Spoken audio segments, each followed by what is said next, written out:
चलिए तो आगे बढ़ते हैं और अगला एक दूसरा काफी इंपॉर्टेंट केस है, ये हम लोग स्टार्ट करते हैं। ये ऐसा है कि आप जिस चार्ज पार्टिकल को थ्रो कर रहे हैं मैग्नेटिक फील्ड में, मैग्नेटिक फील्ड अभी यूनिफॉर्म है, लेकिन जो एंगल है वेलोसिटी और मैग्नेटिक फील्ड के बीच का, वो इट इज समथिंग लाइक कि 90 या 0 या 180 नहीं है, उसके अलावा किसी दूसरी जनरल वैल्यू का है।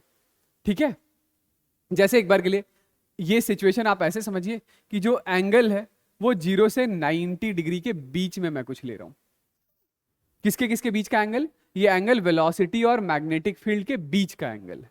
ठीक है, तो ऐसा है कि ये है हमारे पास एक यूनिफॉर्म मैग्नेटिक फील्ड, ये एक यूनिफॉर्म मैग्नेटिक फील्ड है और इसे एक बार के लिए एक्स एक्सेस बोल देता हूं। यूनिफॉर्म मैग्नेटिक फील्ड कहां डायरेक्टेड है? एक्स में। ये हो गया हमारे पास वाई एक्सेस, और ऐसे प्लेन में बाहर की तरफ आती हुई जो एक्सेस है वो है जेड एक्सेस, वो है जेड एक्सेस। ठीक है, चलिए ये जो चार्ज पार्टिकल है ये यहां ओरिजिन पर है, चार्ज के लिए रिप्रेजेंटेशन है Q, मास है M।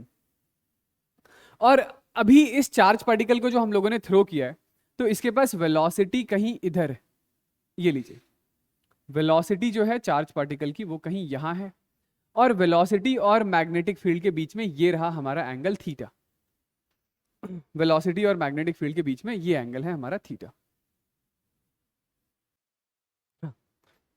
ठीक है, देखिए तो वेलोसिटी हम लोगों ने ऐसा दिया है, तो सबसे पहला काम हम लोग क्या करेंगे कि ये जो वेलोसिटी है तो इस वेलोसिटी के दोनों कंपोनेंट रिजॉल्व कर लेते हैं। तो आप बोलेंगे वेलोसिटी का एक कंपोनेंट x में है जिसकी वैल्यू कितनी है? इसकी वैल्यू है v cos थीटा, और इसी वेलोसिटी का एक दूसरा कंपोनेंट y में है, ये है v sin theta. This is velocity along y। ठीक है, तो पहले एक बार के लिए हम लोग x एक्सिस के अलोंग बात कर लें। x एक्सिस के अलोंग क्या बात कर लें कि x में जो पार्टिकल की वेलोसिटी है वो initial velocity is v cos theta है। क्या इस वेलोसिटी की वजह से चार्ज पार्टिकल पर कोई फोर्स लगेगा मैग्नेटिक फील्ड का? नहीं, मैग्नेटिक फील्ड का कोई फोर्स चार्ज पार्टिकल पर इस वेलोसिटी, मेरे कहने का मतलब है वेलोसिटी का वो कंपोनेंट जो मैग्नेटिक फील्ड की दिशा में, उसकी वजह से चार्ज पार्टिकल पर कोई फोर्स नहीं काम करेगा। भाई ये v और b तो पैरेलल है, वेलोसिटी का ये जो कॉस कंपोनेंट है वो मैग्नेटिक फील्ड के साथ कितना एंगल बना रहा है? 0, तो उसकी वजह से कोई फोर्स नहीं है। यानी कि एक्स एक्सिस के अलोंग कोई फोर्स या एक्स एक्सिस के अलोंग कोई एक्सेलरेशन नहीं है। यदि एक्स एक्सिस के अलोंग कोई फोर्स या एक्सेलरेशन नहीं है, इसका मतलब है कि एक्स एक्सिस के अलोंग जो वेलोसिटी है वो बिल्कुल कांस्टेंट, मतलब इस एक्स एक्सिस के अलोंग जो चार्ज पार्टिकल का मोशन है वो इसी कांस्टेंट वेलोसिटी से कंटिन्यूअसली होता रहेगा, वेलोसिटी बिल्कुल कांस्टेंट रहेगी। ठीक है, आपको किसी टाइम t पर एक्स एक्सिस के अलोंग पार्टिकल का पोजीशन चाहिए तो that is velocity along x into time t कर दीजिए। किसी टाइम t पर पार्टिकल एक्स एक्सिस में कहां पर है वो जानना है, तो this is simply equals to v cos theta into time t के बराबर होगा। ठीक है, लेकिन yz प्लेन में क्या हो रहा होगा? yz प्लेन में क्या हो रहा होगा? तो yz प्लेन में चार्ज पार्टिकल के पास वेलोसिटी ऊपर की तरफ vy कितना है? v sin theta. तो ये वेलोसिटी ऊपर की तरफ v sin थीटा जो है, तो ये v sin थीटा तो मैग्नेटिक फील्ड से 90 डिग्री के एंगल पर है, तो इस v sin थीटा की वजह से तो चार्ज पार्टिकल पर फोर्स लगेगा, चार्ज पार्टिकल पर फोर्स लगेगा। कितना लगेगा फोर्स? फोर्स का फॉर्मूला होता है QVB sin थीटा, तो ये v sin थीटा और मैग्नेटिक फील्ड के बीच का एंगल 90, तो फोर्स आएगा QV sin theta into B. ठीक है, फोर्स कितना आएगा? तो force is equal to QV sin theta into B. ठीक है, और ये जो फोर्स है, फोर्स की डायरेक्शन कहां होगी? तो ये वेलोसिटी के अलोंग फिंगर अलाइन कीजिए, मैग्नेटिक फील्ड की तरफ कर्ल कीजिए, राइट हैंड। थंब कहां आ रहा है? थंब आ रहा है माइनस जेड में, माइनस जेड में, यानी सर्कल का सेंटर कहां होगा? सर्कल का सेंटर होगा माइनस जेड में। मतलब ये तो मैग्नेटिक फील्ड यूनिफॉर्म है ना, तो चार्ज पार्टिकल का मोशन सर्कुलर होगा। आ रही है बात समझ? भाई v क्रॉस b कहां आ गया? अंदर। तो आप इसी फोर्स को m v साइन थीटा का square divided by radius r कर सकते हैं क्या? ये जो फोर्स है, यही फोर्स आपका सेंट्रीपिटल फोर्स है, force is equal to mass into acceleration. तो यहां से ये v साइन थीटा से ये कैंसिल आउट हो गया, तो रेडियस आ गया हमारे पास mv sine theta by Q B. ये रेडियस है। ओमेगा कितना होगा? तो omega is equal to Q B by M. Time period कितना होगा? तो time period is equal to 2 pi M by QB होगा। Time period is equal to 2 pi M by QB होगा। ये ठीक है? चलिए, इतनी बात सही है। तो थोड़ा रिजल्टेंट मोशन के बारे में डिस्कस कर लेते हैं। कैसा होगा मोशन?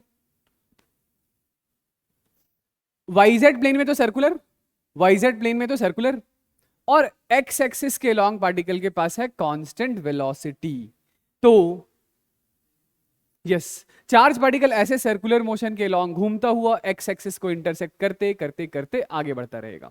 समझ रहे हैं मैं क्या कहना चाह रहा हूं? मैं कहना चाह रहा था कि यदि ये एक बार के लिए एक्स एक्सिस मान लें, ये एज एज एज, ये ऊपर की तरफ वाई एक्सिस हो गई और आपकी तरफ आता हुआ जेड एक्सिस हो गया, आपकी तरफ आता हुआ जेड एक्सिस हो गया। तो चार्ज पार्टिकल का जो सर्कुलर मोशन है उसका सेंटर कहाँ है? सेंटर है माइनस जेड में। तो चार्ज पार्टिकल ऐसे सर्कुलर मोशन परफॉर्म करेगा, एक्स एक्सिस को एक बार यहां इंटरसेक्ट किया, फिर ऐसे माइनस जेड में गया, फिर ऐसे एक्स एक्सिस को यहां इंटरसेक्ट करेगा एंड सो ऑन। मतलब चार्ज पार्टिकल कभी भी आउट ऑफ द प्लेन नहीं आएगा, आउट ऑफ द प्लेन नहीं आएगा, ठीक है? मतलब प्लस जेड में नहीं आएगा। ठीक, चलिए मोशन को अच्छे तरीके से हम लोग समझ लेते हैं। एक बार के लिए मैं क्या करता हूं, इतनी बात सही है, ठीक है? तो ये वाई ऊपर है ही, जेड अंदर है, माइनस जेड अंदर है, तो मैं माइनस जेड को घुमाकर थोड़ा इधर ले आता हूं। जरा देखिएगा, मैं ये कह रहा था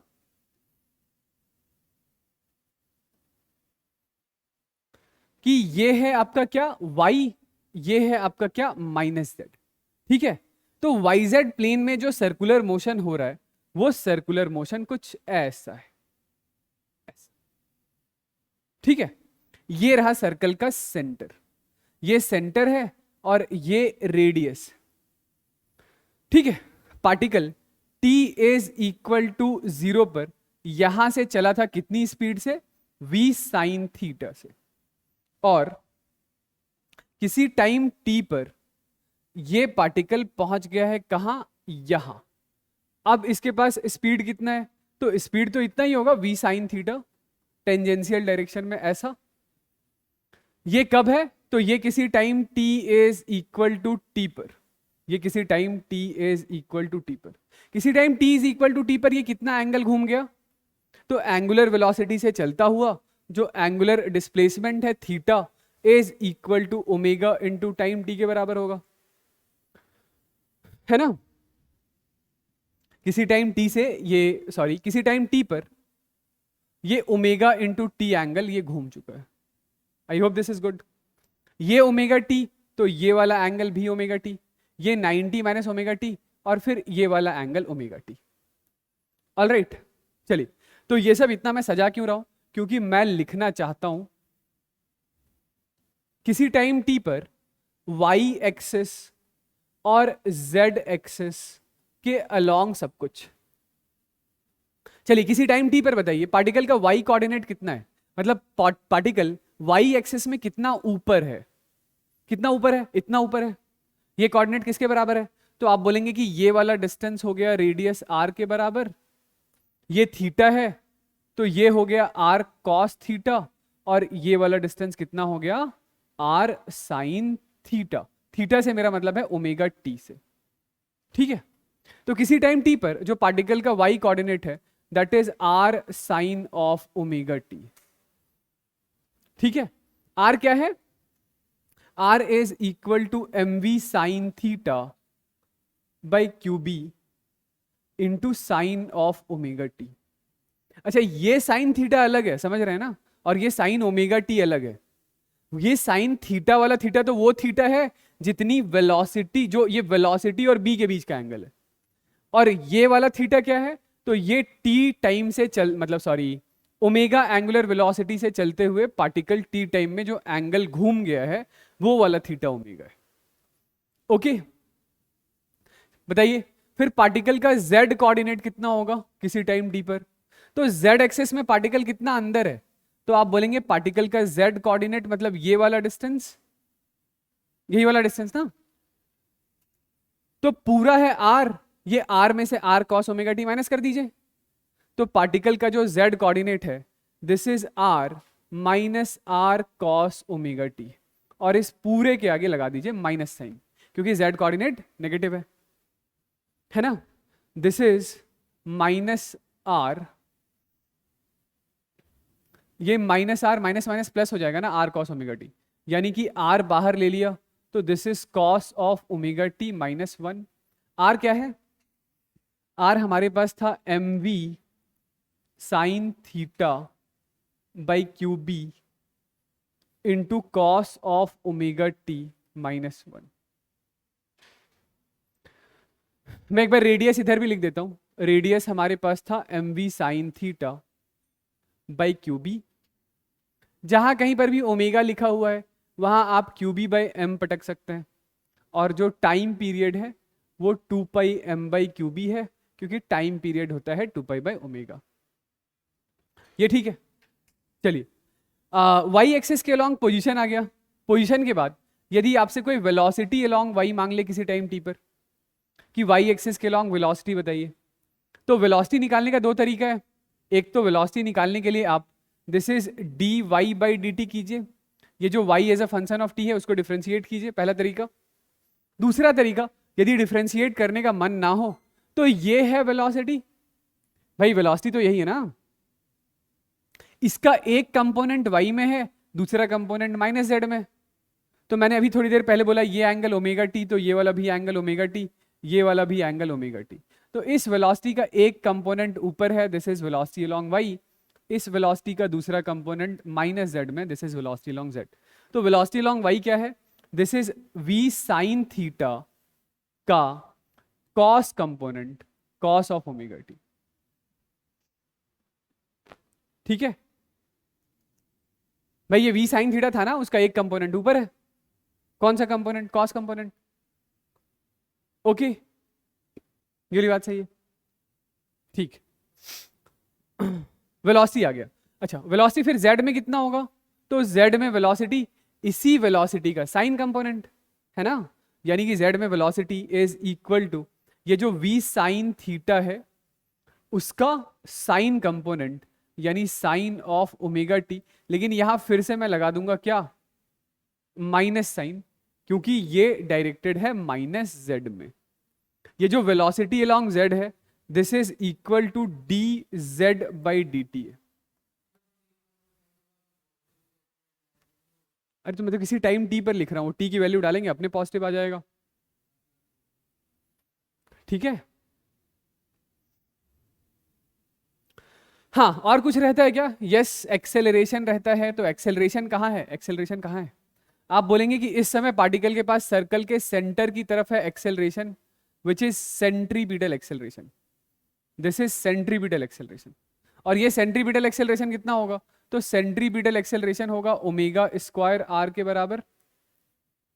तो ये जो हमारा सेंट्रीपिटल एक्सेलरेशन है, इस सेंट्रीपिटल का एक कंपोनेंट माइनस जेड में है, दूसरा कंपोनेंट माइनस वाई में है ना।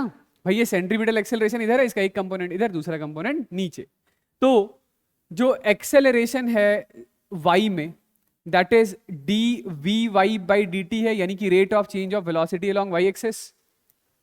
आप चाहें तो इसको डिफरेंशिएट कीजिए, या नहीं तो ये जो ओमेगा स्क्वायर आर है उसका एक कंपोनेंट z में, दूसरा कंपोनेंट y में। y वाला कंपोनेंट कहाँ है, नीचे है, तो मैं माइनस साइन लगा देता हूं। This is omega square R का ये cos कंपोनेंट, ये sine component, this is sine of omega T. यानी कि आप इसको लिख सकते हैं this is equal to minus Q B by M का whole square, radius is equal to M V sine theta by Q B into sine of omega T. ठीक है, ये एक क्यूबी से एक ये क्यूबी कैंसिल आउट हो जाएगा, एक m से इसका भी एक m कैंसिल आउट हो जाएगा, तो ये क्या बचेगा, minus QB by M V sine theta into sine of omega T. ये भाई आया क्या, एक्सेलरेशन अलोंग वाई। ठीक है, वाई में एक्सेलरेशन नीचे की तरफ है तो माइनस साइन लगा दिया मैंने। अब दूसरा एक्सेलरेशन अलोंग जेड बताइए, तो acceleration along Z is minus D V Z by D T, मतलब D V Z by D T.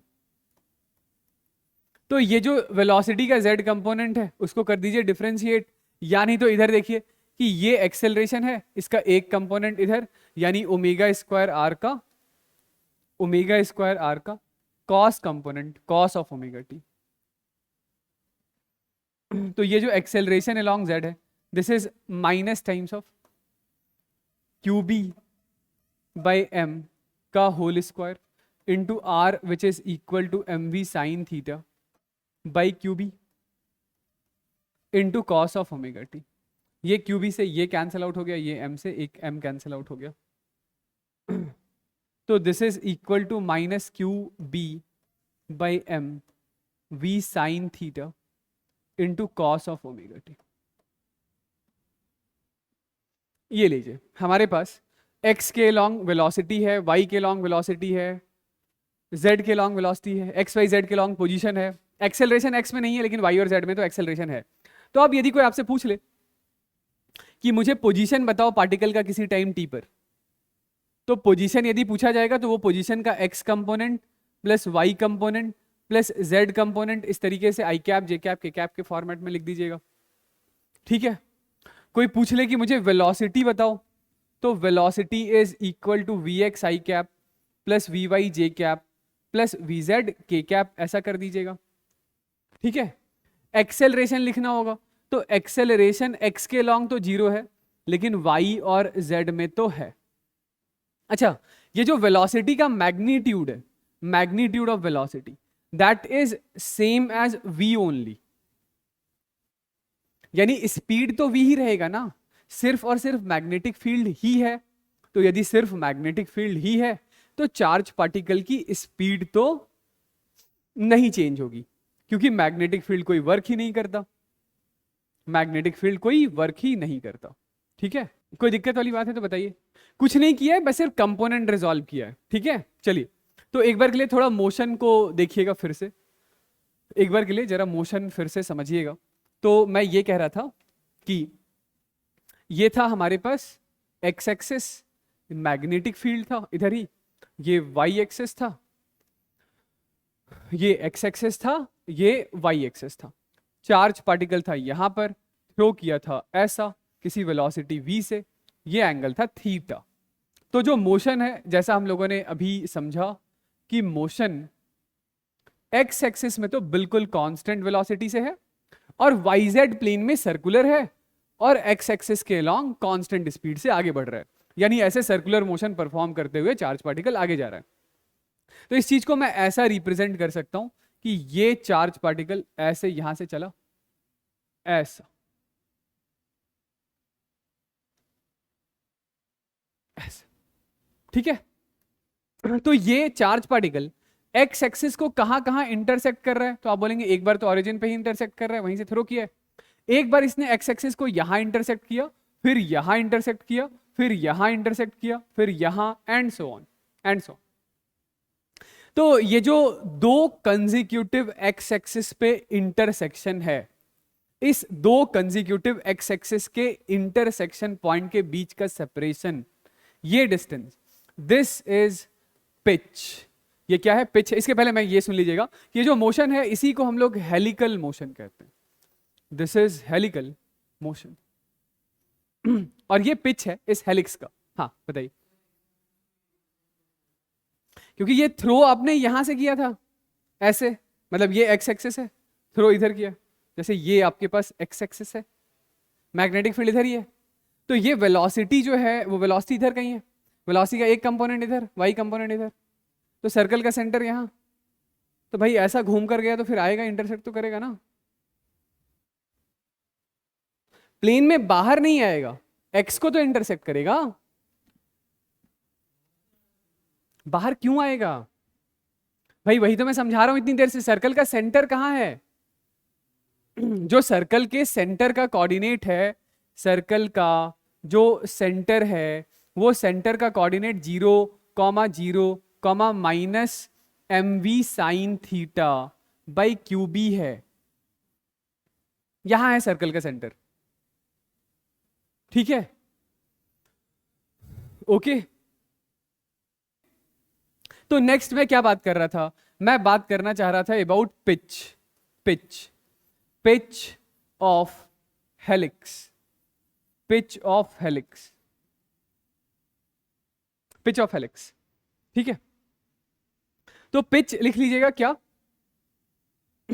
Pitch आप दो तरीके से डिफाइन कर सकते हैं कि एक्स एक्सिस पे दो कंजिक्यूटिव इंटरसेक्शन है, इस दो कंजिक्यूटिव इंटरसेक्शन के बीच का सेपरेशन आपका पिच होता है। यानी तो पिच डिस्प्लेसमेंट है, कहां का, मैग्नेटिक फील्ड के अलोंग का। कितनी देर का डिस्प्लेसमेंट, एक साइकिल का। एक साइकिल में चार्ज पार्टिकल जो मैग्नेटिक फील्ड के अलोंग, डिस्प्लेसमेंट, डिस्टेंस नहीं, डिस्टेंस तो सर्कुलर पाथ के अलोंग है, डिस्प्लेसमेंट है मैग्नेटिक फील्ड के अलोंग का एक साइकिल में, ठीक है। तो पिच है क्या, pitch is separation between two consecutive intersection on x axis और displacement along x-axis in time period t, ठीक है।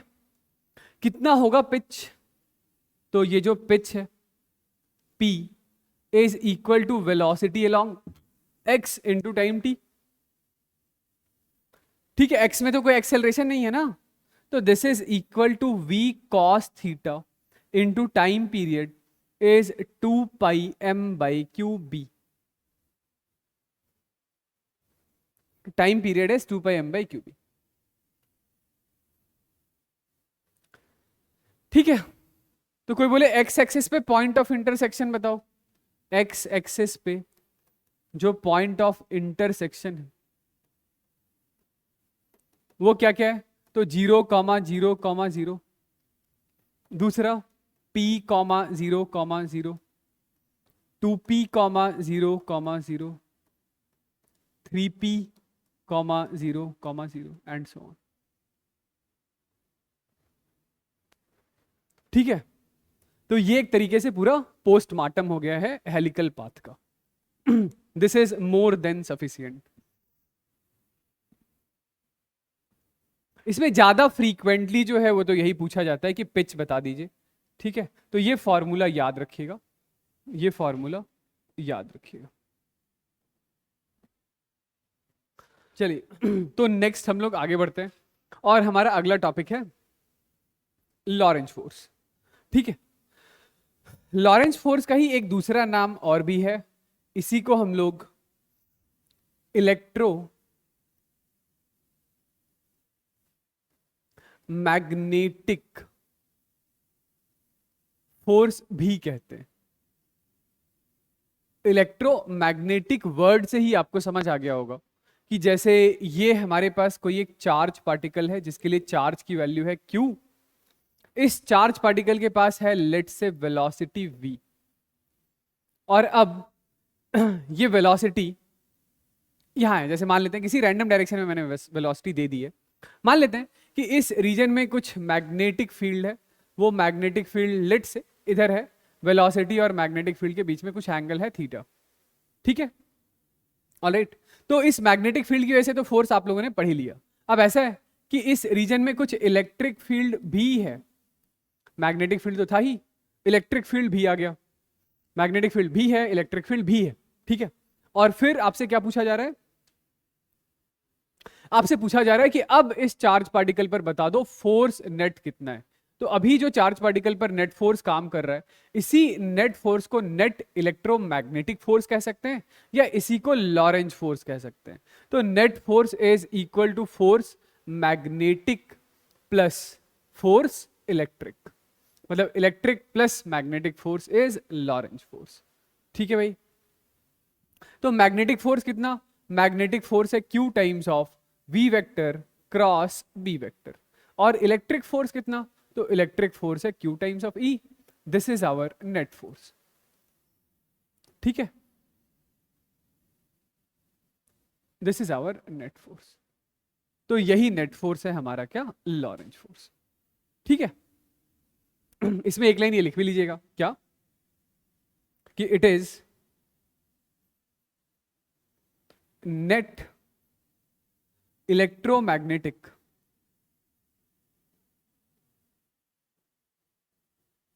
फोर्स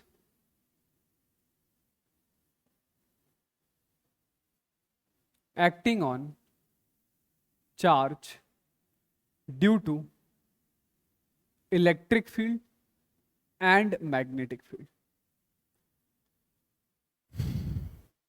बताइए, ये समझ आ गया? ठीक है, चलिए, तो लॉरेंज फोर्स के हम लोग लॉरेंज फोर्स को हम लोग कुछ केस वाइज स्टडी करते हैं, अलग अलग केस बना के इलेक्ट्रिक और मैग्नेटिक फील्ड की डायरेक्शन असाइन करके।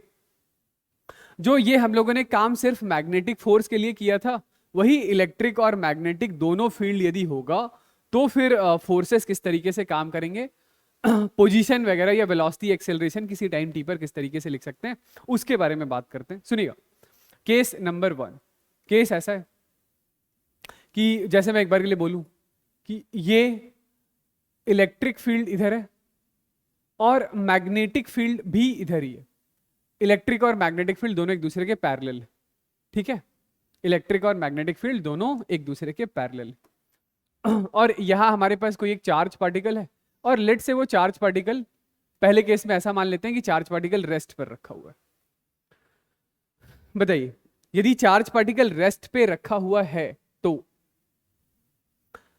इस पर जो नेट फोर्स आप लिखेंगे, net force, that net force is force electric plus force magnetic. तो अभी t इज इक्वल टू 0 पर मैग्नेटिक फोर्स होगा क्या, नहीं होगा, क्योंकि वेलोसिटी ही नहीं है। लेकिन किसी टाइम t पर इस इलेक्ट्रिक फील्ड की वजह से चार्ज पार्टिकल पर फोर्स लगेगा सामने, हेंस एक्सेलरेशन आएगा सामने, तो इस पर सामने की तरफ वेलोसिटी जो है वो लगातार बढ़ती जाएगी। लेकिन फिर भी जो वेलोसिटी है वो तो मैग्नेटिक फील्ड के पैरेलल ही रहेगा। तो किसी टाइम t पर भी मैग्नेटिक फील्ड की वजह से चार्ज पार्टिकल पर कोई भी फोर्स नहीं आएगा। मैग्नेटिक फील्ड की वजह से चार्ज पार्टिकल पर कोई फोर्स नहीं आएगा, तो सिर्फ और सिर्फ इलेक्ट्रिक फील्ड का फोर्स है कितना, तो इलेक्ट्रिक फील्ड का फोर्स है Q इंटू ई के बराबर। कहां पर है ये फोर्स, ये फोर्स एक्स एक्सिस के अलॉन्ग होगा। यदि एक बार के लिए इस एक्सिस को एक्स एक्सिस बोल दूं तो जो एक्सेलरेशन है एक्स में, that is equal to Q into E by mass m है।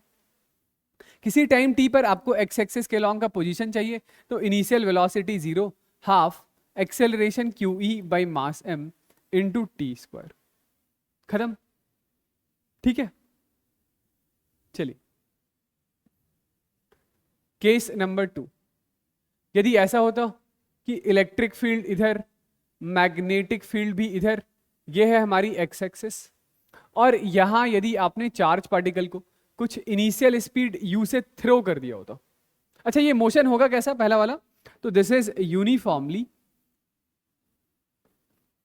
Accelerated, this is uniformly accelerated motion, यही होगा ना। चलिए दूसरे केस में बताइए, तो दूसरे केस में भी यहां पर फिर से जो नेट फोर्स है, तो वो नेट फोर्स आप लिखेंगे force due to electric field plus force due to magnetic field. लेकिन मैग्नेटिक फील्ड की वजह से अब भी कोई फोर्स नहीं है। क्यों नहीं है फोर्स, क्योंकि वेलोसिटी और मैग्नेटिक फील्ड एक दूसरे के पैरेलल हैं। तो net force is just equals to Q into E होगा। एक्सेलरेशन जो है वो x में है, कितना, Q E by mass m के बराबर। किसी टाइम t पर x में वेलोसिटी चाहिए, तो u plus Q E by mass m into time t के बराबर होगा। पोजीशन चाहिए किसी टाइम t पर, तो that is ut plus half Q E by mass m into T square के बराबर होगा। Motion is again uniformly accelerated, uniformly accelerated. ठीक है, ओके। चलिए अगला सिचुएशन देखिएगा।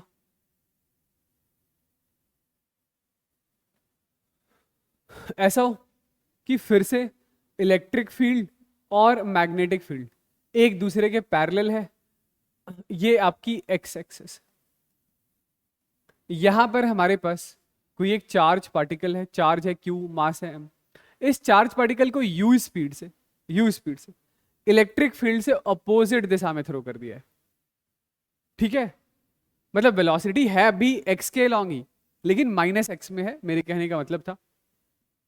तो नेट फोर्स कितना हो गया? Net force is equal to force electrostatic plus force magnetic. Magnetic field का फिर से कोई फोर्स नहीं होगा, क्योंकि वेलोसिटी और मैग्नेटिक फील्ड के बीच का एंगल कितना है? 180 डिग्री का है। तो अब भी जो नेट फोर्स है वो नेट फोर्स Q इंटू ई ही है, acceleration Q E by mass M है। ठीक है, ऑलराइट, एक्सेलरेशन कितना है? Q E by mass M। यदि आपको किसी टाइम t पर वेलोसिटी चाहिए तो velocity is minus you plus Q E by mass m into T होगा। किसी टाइम t पर पोजीशन चाहिए तो minus U T plus 1/2 into Q E by mass m into T square होगा। यानी पार्टिकल का मोशन है तो अब भी यूनिफॉर्मली एक्सेलरेटेड, लेकिन पार्टिकल एक बार यू टर्न मारेगा। भाई वेलोसिटी इधर, एक्सेलरेशन इधर, तो वेलोसिटी घटते घटते घटते कभी ना कभी जीरो, और फिर यू टर्न मारकर पार्टिकल इलेक्ट्रिक फील्ड के अलॉन्ग भागने लग जाएगा। तो motion is again uniformly accelerated with U turn. चलिए अगला केस देखिएगा, ये case 4। when electric field and magnetic field are perpendicular to each other। जैसे मैं ये कहना चाह रहा था कि ये यहां पर हमारे पास कोई एक चार्ज है, वैल्यू है Q, मास है M। इस चार्ज पार्टिकल को हम लोगों ने U स्पीड से ऐसे थ्रो कर दिया। ठीक है, इस रीजन में, मतलब जहां थ्रो किया है वहां पर इलेक्ट्रिक फील्ड है, और ये इलेक्ट्रिक फील्ड नीचे की तरफ लगा देता हूं, इलेक्ट्रिक फील्ड नीचे की तरफ लगा देता हूं। तो इलेक्ट्रिक फील्ड यदि नीचे की तरफ है तो चार्ज पार्टिकल पॉजिटिव है, इस पर इलेक्ट्रिक फील्ड का फोर्स कहां आ गया? नीचे आ गया, force due to electric field. ठीक है, इसी रीजन में एक मैग्नेटिक फील्ड भी है, और मैग्नेटिक फील्ड मान लेते हैं एक बार के लिए कि जो मैग्नेटिक फील्ड है वो प्लेन के अंदर है। मैग्नेटिक फील्ड कहां है? प्लेन के अंदर। तभी तो ये इलेक्ट्रिक और मैग्नेटिक फील्ड एक दूसरे से म्यूचुअली परपेंडिकुलर हो गए। मैग्नेटिक फील्ड प्लेन में अंदर, इलेक्ट्रिक फील्ड इसी प्लेन में नीचे की तरफ। तो दोनों के बीच का एंगल कितना? 90। बताइए, इलेक्ट्रिक फील्ड का तो फोर्स निकालने में कोई दिक्कत नहीं है, चार्ज पार्टिकल पॉजिटिव है, इलेक्ट्रिक फील्ड नीचे, तो फोर्स भी नीचे। मैग्नेटिक फील्ड की वजह से चार्ज पार्टिकल पर कहां फोर्स काम करेगा? कहां काम करेगा बताइए? तो वेलोसिटी की तरफ फिंगर अलाइन कीजिए, मैग्नेटिक फील्ड की तरफ मोड़ दीजिए, थंब कहां गया? ऊपर। यानी चार्ज पार्टिकल पर मैग्नेटिक फील्ड का फोर्स है ऊपर। मैग्नेटिक फील्ड का फोर्स कहां आ गया? ऊपर। यदि मैं ऐसा बोलता एक बार के लिए कि जैसे ये और कुछ नहीं, एक कैपेसिटर की प्लेट ही मान लीजिए आप, या जस्ट पैरेलल मेटालिक प्लेट्स मान लीजिए। मतलब इस प्लेट पर पॉजिटिव चार्ज है और इस प्लेट पर नेगेटिव चार्ज है, तभी तो इलेक्ट्रिक फील्ड नीचे की तरफ है। इस प्लेट का मैं नाम निकाल देता हूं, this is plate 1 and this is plate number 2। ठीक है, अब ये जो चार्ज पार्टिकल है ये है इसका line of motion. Electric field का फोर्स नीचे, मैग्नेटिक फील्ड का फोर्स ऊपर। कितना कितना है फोर्स? तो जरा लिख लीजिए, ये force due to electric field is equal to Q into E के बराबर है, और force due to magnetic field is Q V B के बराबर है। मतलब वैसे तो Q V B sine theta था, पर थीटा 90 है तो मैंने सीधा क्यू वी बी लिख दिया है। अब यदि मैं बोलूं कि हम लोग ये चाहते हैं कि चार्ज पार्टिकल अनडिफ्लेक्टेड अनडेविएटेड जाए, चार्ज पार्टिकल कैसा चला जाए, जो इसका इनिशियल लाइन ऑफ मोशन है ना उसी के अलॉन्ग चलता रहे, डिफ्लेक्ट ना हो, डेविएट ना हो। तो उसके लिए क्या कंडीशन होगा, ये दोनों फोर्सेस बराबर होने चाहिए, है ना। तो for charge to move undeflected, undeviated, force of electric field must be equals to force of magnetic field। तो इलेक्ट्रिक फील्ड का force is Q into E, magnetic field का force is Q into V into B. Q से Q cancel out हो गया, तो यहां से velocity is equal to E by B.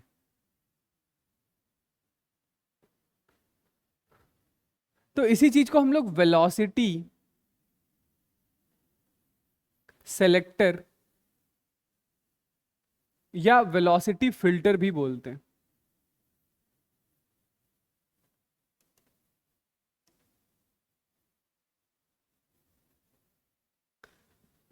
Velocity selector या वेलोसिटी फिल्टर, इसको इसको जैसे यहां पर आपके पास ढेर सारे चार्जेस हैं, ठीक है, अलग अलग वेलोसिटी से आ रहे हैं। तो यदि वेलोसिटी E बाई बी के बराबर हुआ तभी चार्ज पार्टिकल अनडिफ्लेक्टेड अनडेविएटेड जाएगा, है ना, क्योंकि इलेक्ट्रिक और मैग्नेटिक फील्ड का फोर्स कैसा हो जाएगा, इक्वल। और यदि यदि यदि यदि वेलोसिटी E बाई बी से ज्यादा बड़ा हुआ, तो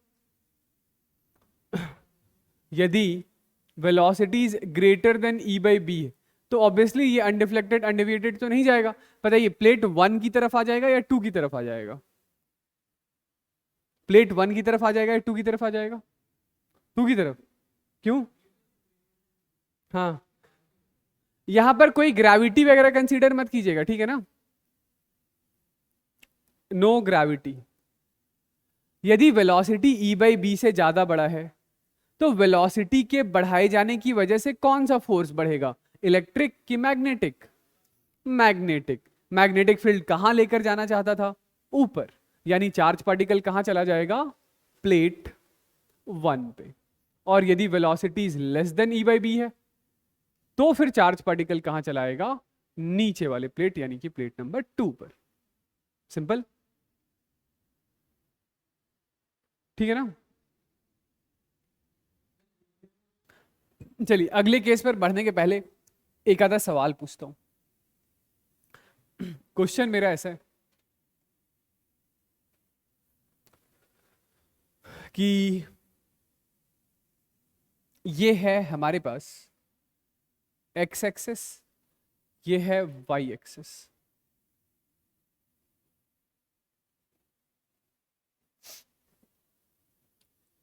ये चार्ज पार्टिकल है, चार्ज की वैल्यू है Q, मास है M। इसको यहां ओरिजिन पर रेस्ट पर रखा था, रेस्ट। चार्ज पार्टिकल जब ओरिजिन पे है तो बकायदा रेस्ट पे है, ठीक है। इस रीजन में इलेक्ट्रिक फील्ड भी है और मैग्नेटिक फील्ड भी है। जो इलेक्ट्रिक फील्ड है इस रीजन में वो E आई कैप के बराबर है। इलेक्ट्रिक फील्ड का वाई और कंपोनेंट, वाई और जेड कंपोनेंट नहीं है।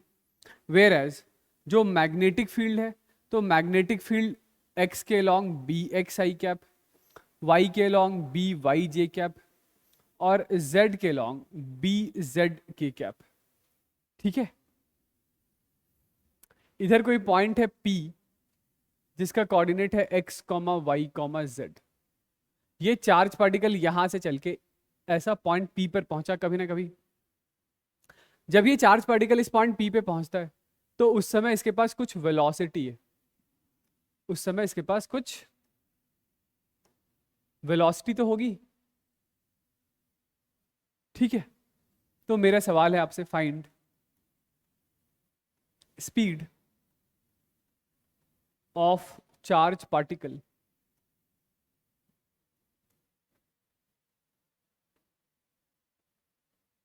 when it reaches at X comma Y comma Z. चलिए आइए इस सवाल को करते हैं। सवाल ऐसा है कि ओरिजिन से आपने छोड़ा था, इलेक्ट्रिक फील्ड है सिर्फ एक्स में, मैग्नेटिक फील्ड हर जगह है, एक्स में भी है, वाई में भी है, जेड में भी है। आपसे इधर किसी पॉइंट पी पर स्पीड पूछा जा रहा है, स्पीड पूछा जा रहा है, इनिशियल स्पीड कितना है, 0। तो एक काम करते हैं, सबसे पहले हम लोग सोच लेते हैं अबाउट वर्क एनर्जी थ्योरम के बारे में। वर्क एनर्जी थ्योरम के बारे में जो हमें क्या बताता है कि work done by all the forces ये बराबर होता है चेंज इन काइनेटिक एनर्जी के। ऑल द फोर्सेस में कौन से फोर्सेस हैं? तो एक तो आपका इलेक्ट्रिक फील्ड का वर्क होगा और दूसरा मैग्नेटिक फील्ड, दूसरा magnetic field. This is final kinetic minus initial kinetic. तो अब ये जो मैग्नेटिक फील्ड है, क्या magnetic field moving charge particle पर कोई वर्क करता है? नहीं, magnetic field moving charge particle पर कोई भी वर्क नहीं करता है। इलेक्ट्रिक फील्ड का वर्क कितना होगा? तो इलेक्ट्रिक फील्ड का work is electrostatic force, force is Q into E into displacement in the direction of force. तो फोर्स है x के अलॉन्ग, x के अलॉन्ग डिस्प्लेसमेंट कितना है? तो x के अलॉन्ग ये रहा डिस्प्लेसमेंट, x एक्सिस के अलॉन्ग डिस्प्लेसमेंट कितना है? x। This is equal to half m v square minus initial हो गया आपका 0। तो this is 2qex by m का under root, this is velocity. ठीक है, तो ऐसे जो कोई भी दूसरे सवाल आपको मिले जहां पे चार्ज पार्टिकल एक जगह से चल के दूसरी जगह तक इलेक्ट्रिक से मतलब सॉरी जहां पर चार्ज पार्टिकल एक जगह से चल के दूसरी जगह तक जा रहा है, इलेक्ट्रिक फील्ड भी प्रेजेंट है, मैग्नेटिक फील्ड भी प्रेजेंट है, वेलोसिटी या स्पीड चेंज हो रही है, तो एक बार के लिए वर्क एनर्जी थ्योरम के बारे में जरूर सोच लीजिएगा। ठीक है, क्योंकि यहां पर वर्क करने वाला सिर्फ इलेक्ट्रिक फील्ड है, मैग्नेटिक फील्ड का तो वर्क होता नहीं है। तो यहां से आप बड़ी आसानी से जो कुछ भी पूछा जा रहा है वो निकाल सकते हैं। ठीक है, आगे समझ। चलिए तो भाई आगे बढ़ते हैं हम लोग अपने अगले केस की तरफ, जो कि है हमारा कौन सा? केस 5। ठीक है, केस 5। ठीक, देखिए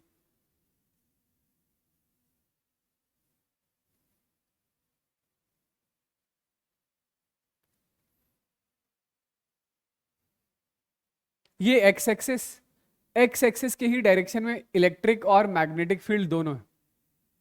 इलेक्ट्रिक फील्ड भी एक्स में है, मैग्नेटिक फील्ड भी एक्स में है, दोनों ही फील्ड यूनिफॉर्म है, कांस्टेंट। ठीक है, ये है हमारे पास वाई एक्सिस और एक चार्ज पार्टिकल है जिसके लिए चार्ज की वैल्यू Q, मास की वैल्यू m। इसको हम लोगों ने ऐसा थ्रो कर दिया वाई एक्सिस के लॉन्ग किसी स्पीड u से। इनिशियल स्पीड कहां पर है? y में, x में कोई इनिशियल स्पीड नहीं है, नहीं। ठीक है, तो अब क्या होगा? चलिए सबसे पहले तो x एक्सिस के बारे में बात कर लेते हैं, या x एक्सिस के अलोंग बात कर लेते हैं। तो x एक्सिस के अलोंग चार्ज पार्टिकल पर सिर्फ और सिर्फ इलेक्ट्रिक फील्ड का ही फोर्स लगेगा, मैग्नेटिक फील्ड का कोई भी फोर्स x के अलोंग नहीं काम कर सकता है। क्यों? क्योंकि मैग्नेटिक फील्ड का जो फोर्स होता है ना, वो मैग्नेटिक फील्ड और वेलोसिटी को कंटेन करने वाला जो पूरा प्लेन होता है उस प्लेन से परपेंडिकुलर होता है। ठीक है, मतलब जो मैग्नेटिक फील्ड का फोर्स होगा वो कभी भी मैग्नेटिक फील्ड या वेलोसिटी की दिशा में नहीं हो सकता है, उन दोनों से 90 डिग्री के एंगल पर होगा। इसीलिए इस बात के बारे में तो मैं श्योर हूं कि एक्स एक्सिस के लॉन्ग सिर्फ और सिर्फ इलेक्ट्रिक फील्ड का फोर्स आएगा, विच इज Q इंटू ई, है ना। इलेक्ट्रिक फील्ड इधर है तो इलेक्ट्रिक फील्ड चार्ज पार्टिकल को एक्सेलरेट करेगा। एक्सेलरेशन कितना होगा एक्स में? तो एक्स में acceleration QE by mass m। Similarly किसी टाइम t पर x में जो वेलोसिटी है वो QE by mass m into time t के बराबर है। किसी टाइम t पर x में जो पोजीशन है वो half QE by mass m into T square के बराबर। ये तो हम लोग लिखते आ रहे हैं। ठीक है, अब फिर से हम लोग बात करने जा रहे हैं अबाउट कहां? YZ plane. कहां बात करने जा रहे हैं? YZ प्लेन में बात करने जा रहे हैं। तो वेलोसिटी u है ऊपर, मैग्नेटिक फील्ड है एक्स में, चार्ज पार्टिकल पर फोर्स कहाँ लगा, फोर्स लगा माइनस जेड में। जिधर फोर्स लगता है उधर ही सर्कल का सेंटर होता है, जिधर फोर्स लगता है उधर ही क्या होता है, सर्कल का सेंटर होता है। तो सर्कल का सेंटर क्या है, सर्कल का सेंटर है माइनस जेड में, ठीक है। सर्कल का सेंटर माइनस जेड में, तो मैं सीधा लिख दूं कि जो अभी रेडियस होगा that radius is equal to M U by Q B के बराबर होगा, है ना भाई। मैग्नेटिक फील्ड के फोर्स को सेंट्रीपिटल फोर्स से इक्वेट कर दीजिए, ये रेडियस आ गया। रेडियस इतना है, ओमेगा कितना होगा, ओमेगा होगा Q B by mass M के बराबर। और टाइम पीरियड कितना होगा, टाइम पीरियड होगा 2 pi M by Q B के बराबर। चलिए तो देखिएगा जरा, ये वाई एक्सेस तो ठीक है, और ये है minus Z axes, this is Y, this is minus Z. Charge particle का जो मोशन है वो मोशन ऐसे किसी सर्कुलर पाथ पर हो रहा है, ऐसे किसी सर्कुलर पाथ पर हो रहा है। t इज इक्वल टू 0 पर पार्टिकल के पास इनिशियल स्पीड u यहां पर ऐसा था, ठीक है। तो फिर से मोर और लेस बिल्कुल वही कहानी है, ठीक। और किसी time t is equal to t पर ये चार्ज पार्टिकल यहां पहुंच गया। अब इसके पास जो स्पीड है वो स्पीड u इस डायरेक्शन में है। ये कब पहुंच गया, तो किसी time t is equal to t पर। तो कितना एंगल इसने कवर किया होगा बताइए, ओमेगा इंटू टी के बराबर, है ना। ये सर्कल का रेडियस है हमारे पास r,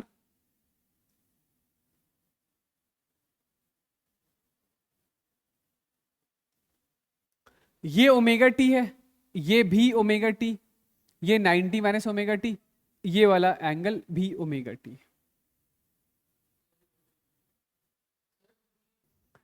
तो चलिए ये वाला एंगल कितना है, this angle is omega into time T के बराबर, ओके। तो फिर से लिखें फटाफट, क्या लिखना है, तो वही पोजीशन लिखना है, वेलोसिटी लिखना है और एक्सेलरेशन लिखना है। एक बार वाई एक्सिस के अलोंग लिखना है, फिर एक बार जेड एक्सिस के अलोंग लिखना है। तो वाई एक्सिस के अलोंग, वाई एक्सिस के अलोंग पार्टिकल वाई में कितना ऊपर है, ये डिस्टेंस आर है, ये आर कॉस ओमेगा टी।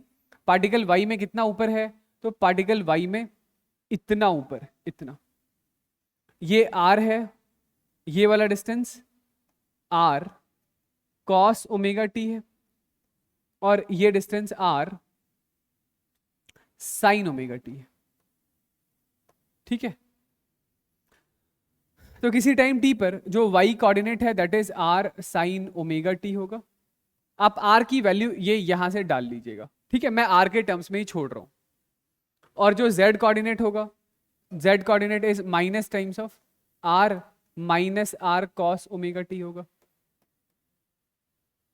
ठीक है। किसी टाइम t पर y एक्सिस के अलोंग जो वेलोसिटी है वो rate of change of position along y के बराबर होगा। तो ये वेलोसिटी है u का एक कंपोनेंट ऊपर है y के अलोंग, तो this is just equal to u cos of omega T के बराबर, ठीक है। और इसी वेलोसिटी का एक कंपोनेंट माइनस z में है, तो z एक्सिस के अलोंग जो वेलोसिटी अलोंग z है that is equal to rate of change of position along z axis, this is equal to minus u sine of omega T के बराबर होगा। Position भी आ गया, वेलोसिटी भी आ गया। एक्सेलरेशन y में, acceleration along y is D V Y by D T के बराबर होगा। और एक्सेलरेशन तो ये हमें पता है कि जो एक्सेलरेशन है वो चार्ज पार्टिकल के पास सेंट्रीपिटल एक्सेलरेशन इधर होगा, दिस इज एक्सेलरेशन सेंट्रीपिटल। तो उसका एक कंपोनेंट माइनस जेड में, दूसरा कंपोनेंट माइनस वाई में। जेड वाला कंपोनेंट कॉस कंपोनेंट है और वाई वाला कंपोनेंट साइन कंपोनेंट है, तो this is minus A C sine of omega T होगा। और ये जो सेंट्रीपिटल एक्सेलरेशन है वो भी मैं इधर ही लिख देता हूं कि centripetal acceleration is omega square R के बराबर होगा। ओमेगा ये रहा, आर ये रहा, ठीक है। मैं इस बार के लिए ऐसा ही छोड़ रहा हूं, ज्यादा गंदा इसको नहीं बना रहा हूं, वैल्यूज डालना होगा, जब कोई वैसा सवाल वाल आ गया तो आप डाल दीजिएगा, है ना। और एक्सेलरेशन अलोंग z क्या होगा, तो एक्सेलरेशन अलोंग z, ये जो सेंट्रीपिटल एक्सेलरेशन है उसका उसका कॉस कंपोनेंट। लेकिन ये भी दिस इज, पहले तो मैं लिख देता हूं, this is D V Z by D T and this is equal to क्या, तो minus times of centripetal acceleration का कॉस कंपोनेंट। मोशन कैसा होगा, जो रिजल्टेंट मोशन होगा चार्ज पार्टिकल का, थोड़ा ये देखिएगा।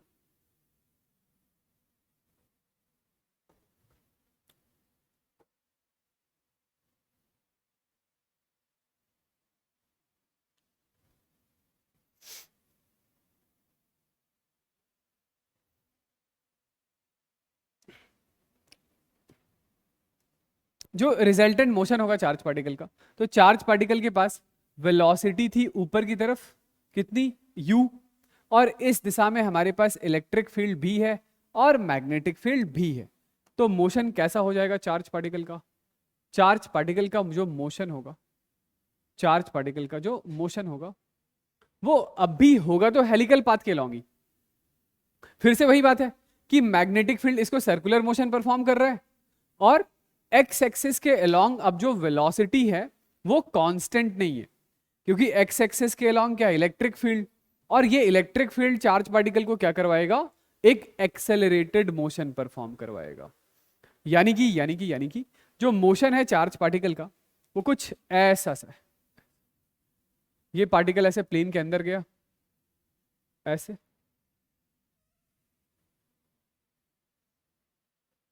समझ आया कुछ, M U upon Q B था, तो यू थोड़ी ना बदल देगा इलेक्ट्रिक फील्ड, इलेक्ट्रिक फील्ड तो फोर्स एक्स में लगाएगा, और एक्स में जो वेलोसिटी बढ़ाएगा उसकी वजह से मैग्नेटिक फील्ड का थोड़ी फोर्स आएगा, होता है वी क्रॉस बी।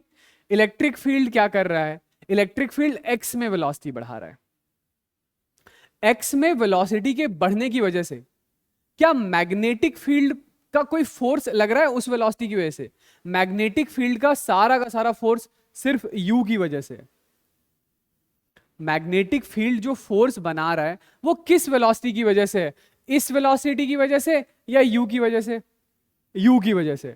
इस वेलोसिटी को कौन बदल रहा है, इलेक्ट्रिक फील्ड। तो इस वेलोसिटी के बदलने की वजह से आपने कुछ नोटिस किया कि ये जो पिच है, पिच वो अब कांस्टेंट नहीं रह गया, पिच लगातार बढ़ता चला गया, क्योंकि इलेक्ट्रिक फील्ड एक्सेलरेट कर रहा था एक्स में। तो एक्स एक्सिस के अलोंग जो टाइम पीरियड है हमारा, हर वो टाइम पीरियड में ट्रैवल किया जाने वाला जो डिस्प्लेसमेंट होगा वो सेम थोड़ी होगा, वो तो लगातार बढ़ता चला जाएगा ना, क्योंकि एक्स में एक्सेलरेशन है, एक्स में वेलोसिटी लगातार बढ़ रही है। तो जो मोशन है वो मोशन अब भी हेलिकल है with non uniform, non uniform, या इसी को मैं कह देता इंक्रीजिंग पिच, नॉन यूनिफॉर्म या इंक्रीजिंग पिच। आई बात समझ। तो फिर से आप चाहें तो ये जो पोजीशन है, पोजीशन आसानी से आप लिख सकते हैं,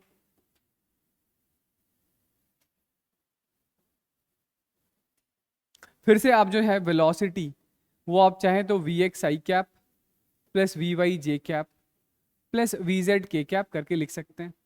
एक्सेलरेशन, एक्सेलरेशन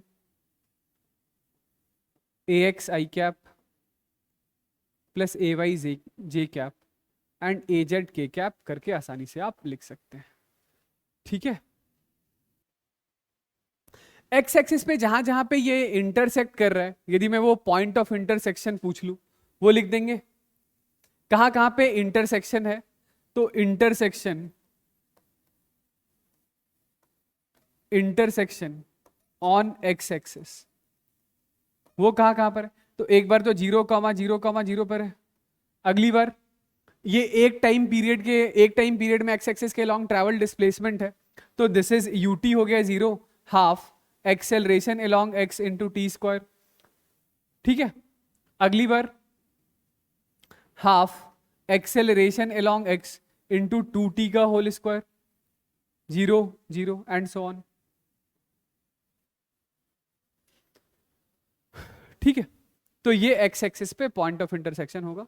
एक्स एक्सिस के लॉन्ग एक्सेलरेशन पहले लिख रखा है, दैट इज इलेक्ट्रिक फील्ड का force divided by mass M. ठीक है, आई होप ये बात सही है। ठीक है, चलिए तो लास्ट एक फटाफट मैं आखिरी केस आपसे और डिस्कस कर लेता हूं। हालांकि मोर और लेस अब फिर कोई नई बात नहीं बची है। यदि ये चारों केस आपको समझ में, ये पांचों केस आपको समझ में आ गए, तो छठा केस इज वेरी इजी।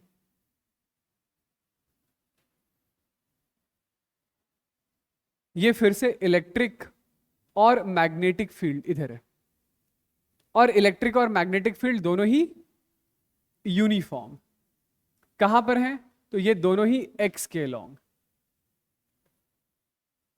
ये लीजिए, ये रहा हमारा वाई एक्सिस, और अब इस चार्ज पार्टिकल को जो हम लोगों ने थ्रो किया है, ये चार्ज पार्टिकल चार्ज है क्यू, मास है एम, इसके पास वेलोसिटी इधर है, लेट से यू किसी एंगल थीटा पर।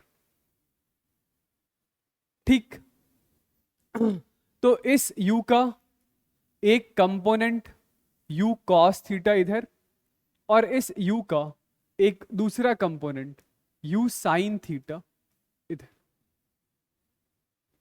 ठीक है, तो बस जो इससे जस्ट पिछले केस में आपके पास एक्स एक्सिस के लॉन्ग कोई इनिशियल वेलोसिटी नहीं थी, अब क्या हुआ है, तो अब एक्स एक्सिस के लॉन्ग एक इनिशियल वेलोसिटी आ गई है।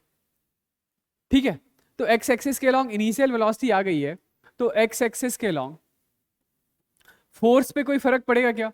नहीं, एक्स एक्सिस के लॉन्ग जो भी फोर्स होगा वो सिर्फ और सिर्फ इलेक्ट्रिक फील्ड का ही फोर्स होगा, और ये फोर्स Q इंटू ई के बराबर होगा। एक्स एक्सिस के लॉन्ग जो एक्सेलरेशन होगा, तो वो force divided by mass m, यानी कि Q E by mass m के बराबर होगा। तो किसी टाइम t पर आपको यदि एक्स एक्सिस के लॉन्ग वेलोसिटी चाहिए, तो that is u cos theta plus Q E by mass m into T के बराबर होगा। एक्स एक्सिस के लॉन्ग पोजीशन चाहिए, तो u cos theta into T plus 1/2 into Q E by mass m into T square के बराबर हो। लेकिन वाई जेड प्लेन में मैग्नेटिक फील्ड का फोर्स काम करेगा, और उस मैग्नेटिक फील्ड के फोर्स की वजह से ये एक सर्कुलर मोशन परफॉर्म करेगा, जिस सर्कल का radius mu sine theta by QB हो जाएगा, omega QB by mass m ही रहेगा, time period 2 pi m by QB होगा। मोशन तो यूनिफॉर्म सर्कुलर है, तो जो सेंट्रीपिटल एक्सेलरेशन है वो ओमेगा स्क्वायर आर के बराबर ही रहेगा। ठीक है,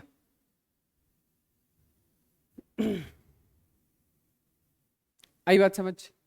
तो बस जो पिछले केस में u था वो अभी आपका u साइन थीटा हो गया है yz प्लेन में। जो पिछले केस में u था वो क्या हो चुका है, yz प्लेन में u साइन थीटा हो चुका है। मतलब ये चार्ज पार्टिकल यहां से चला u साइन थीटा से,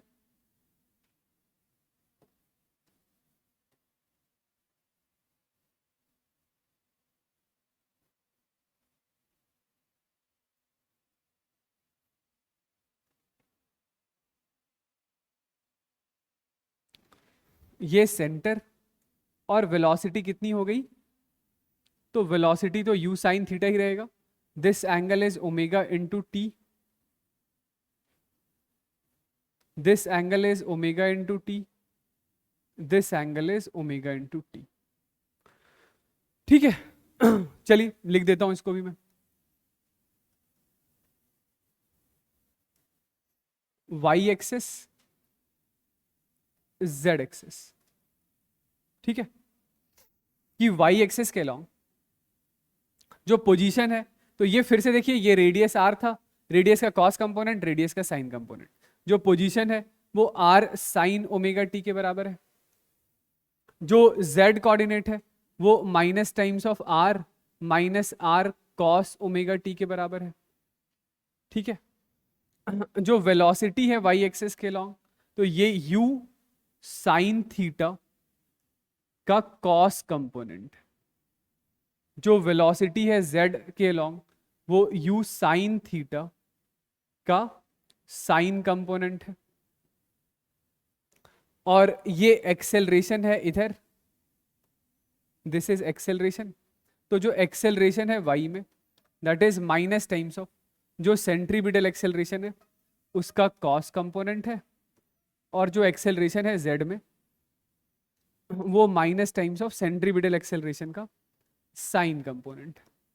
ठीक है, तो फिर से जो चार्ज पार्टिकल का मोशन है वो फिर से एक हेलिकल पाथ के अलोंग ही है, पिच अब भी नॉन यूनिफॉर्म ही है। जो केस 5 और केस 6 है मैं फिर से बता दूं कि बस इनिशियल वेलोसिटी का ही डिफरेंस है और कोई भी नई बात नहीं है। तो पिच में सॉरी मोशन में यहीं पे दिखा देता हूं।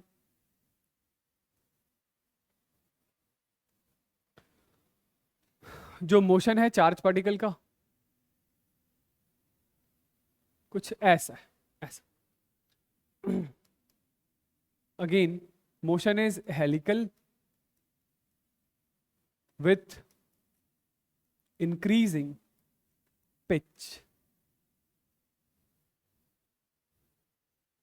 This is all about Lorentz force.